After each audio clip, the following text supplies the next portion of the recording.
اور بڑی اہم چیز ہے کہ جس قسم کا خدا کا تصور کسی قوم میں ہوگا اس پوری قوم کی وہی کیفیت ہوگی. تو خدا کا صحیح تصور جو ہے یہ بنیاد ہے انسان کی اور اس قوم کی اپنی حالت کے متعلق. تصور وہ جو قرآن نے دیا ہے، کیونکہ خدا کے متعلق تو کوئی اور تصور دے ہی نہیں سکتا.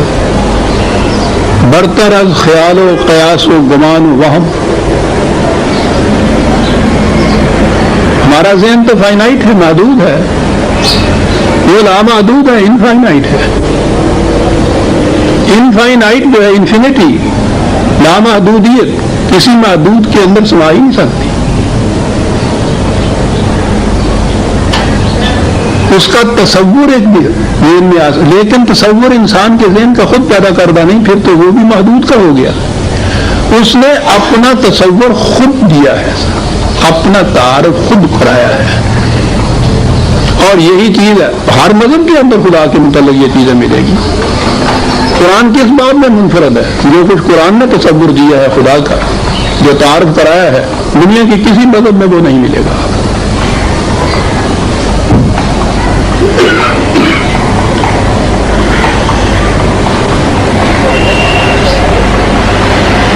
کہا یہ ہے کہ کانا، میں اس آیت پہ بعد بھی ذرا آؤں گا.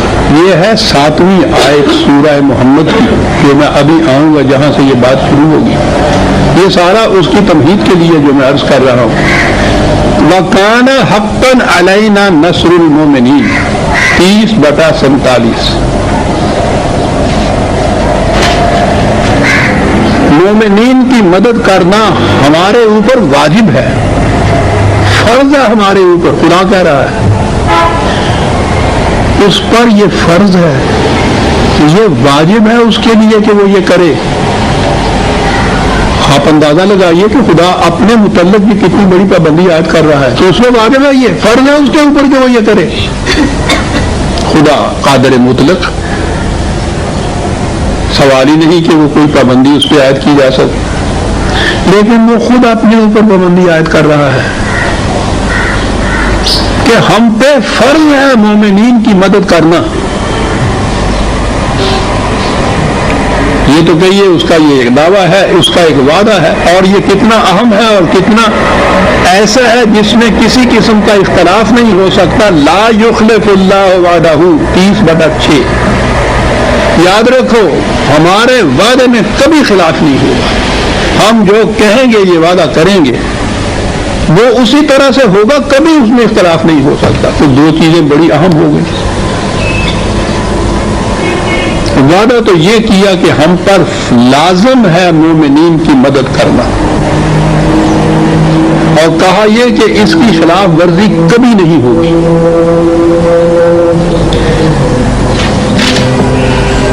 سوال یہ ہے کہ یہ کس مدد جو ہے یہ خود بخود ہی ملتی رہتی ہے یا اس کے لیے کوئی شرط لگائی ہے؟ اور یہ ہے وہ چیز جو اب آئی ہمارے سامنے. یا ایھا الذین آمنوا ان تنصروا اللہ ینصرکم. یہ ہے جی وہ چیز ہے. ایمان والو، میں ابھی وہی لفظی ترجمہ کیے دیتا ہوں، مفہوم بعد میں عرض کروں گا. اگر تم اللہ کی مدد کرو گے تو اللہ تمہاری مدد کرے گا. کیا بات ہوئی؟ وہ جو انگریزی میں کہتے ہیں نا کہ انیشیٹو لائز ود مین، یعنی ابتدا جو ہے وہ انسان کی طرف سے ہوگی. اگر تم ہماری مدد کرو گے، اگر تم یہ کرو گے تو پھر ہم وہ ضرور کریں گے.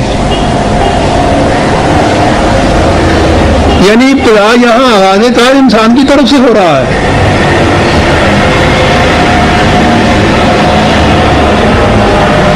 اور اسی میں سے تو وہ نقطہ نکلا کہ انسان تو صاحب اختیار و ارادہ ہے، اس کا جی چاہے اس کی مدد کرے، جی چاہے نہ کرے، اس پہ تو کوئی جبر نہیں ہے. لیکن اسے سمجھیے اسی طرح جو میں لیکن کے بعد کہنے لگا انسان نے جب یہ شرط پوری کر دی تو پھر یہ خدا کے لیے نہیں ہے کہ وہ کرے یا نہ کرے. اتنے اختیارات مطلق کا مالک وہ جو ہے اپنے اوپر پابندی ایسی عائد کرتا ہے کہ اس کے سے مفر ہی نہیں, اس کو کرنا پڑے گا. میرے اللہ, اب وہ انسان کے انیشیٹو کا پابند ہو گیا.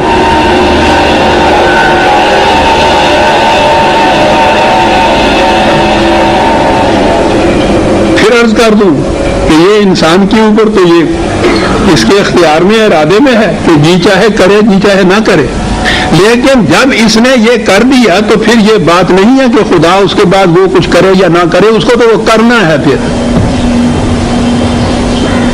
یہ صاحب اختیار, اور معاف رکھیے ان الفاظ میں, وہ مجبور.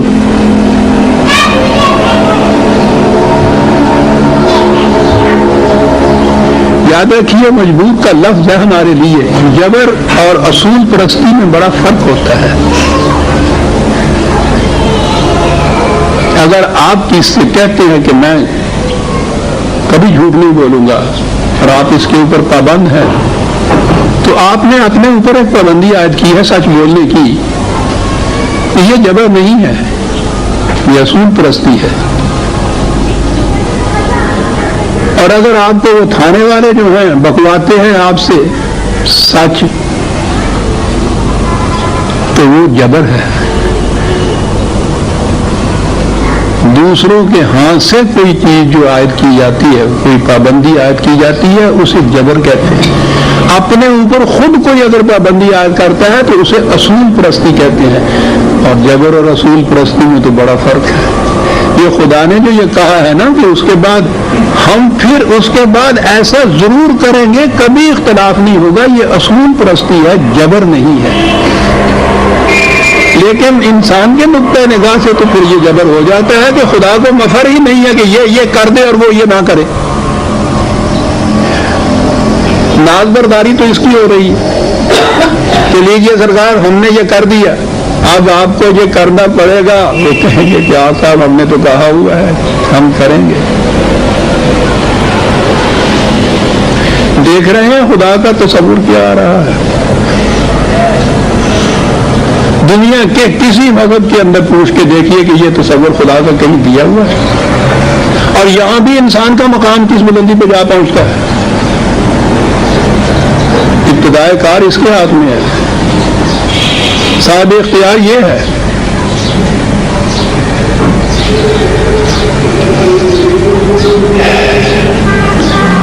حقاً علینا نصر المؤمنین. اب آئی وہ بات,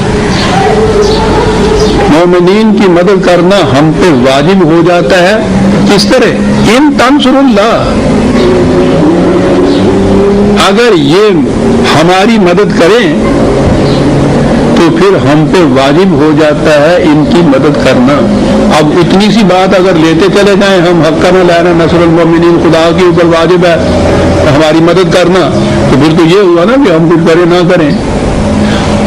ہمارے ہاں جو تصور ہے وہ یہی ہے کہ یہ سب کچھ وہی کرتا ہے, ہمارے لیے کچھ کرنے کا نہیں ہے. اس نے خود کہا ہے حقاً علینا نصر المؤمنین, مومنین کی مدد کرنا ہم پر واجب ہے, تو وہ تو کرے گا. اور وہ جو ٹکڑا ہے درمیان کا, یہی تو چیز ہے جس سے قرآن سمجھ میں نہیں آتا, یا سمجھنا چاہتے نہیں ہیں یہ لوگ. تصریف آیات ہے نا, ان تنصر اللہ کا فکرہ ساتھ ملا لیجئے تو اگلی بات سامنے آ جاتی کہ حقاً علینا نصر المؤمنین کے معنی کیا ہے.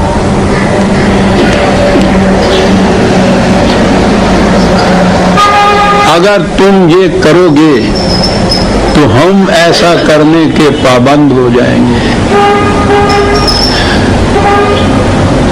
تم ہمیں ایسا کرنے پر, پھر میں وہی کوٹڈ لفظ جسے کہتے ہیں نا کہوں گا, تم ہمیں ایسا کرنے پر مجبور کر دو گے. ہمارے لیے دوسرا راستہ ہی نہیں رہے گا, ہمیں یہ کرنا پڑے گا اگر تم یہ کر دو گے تو.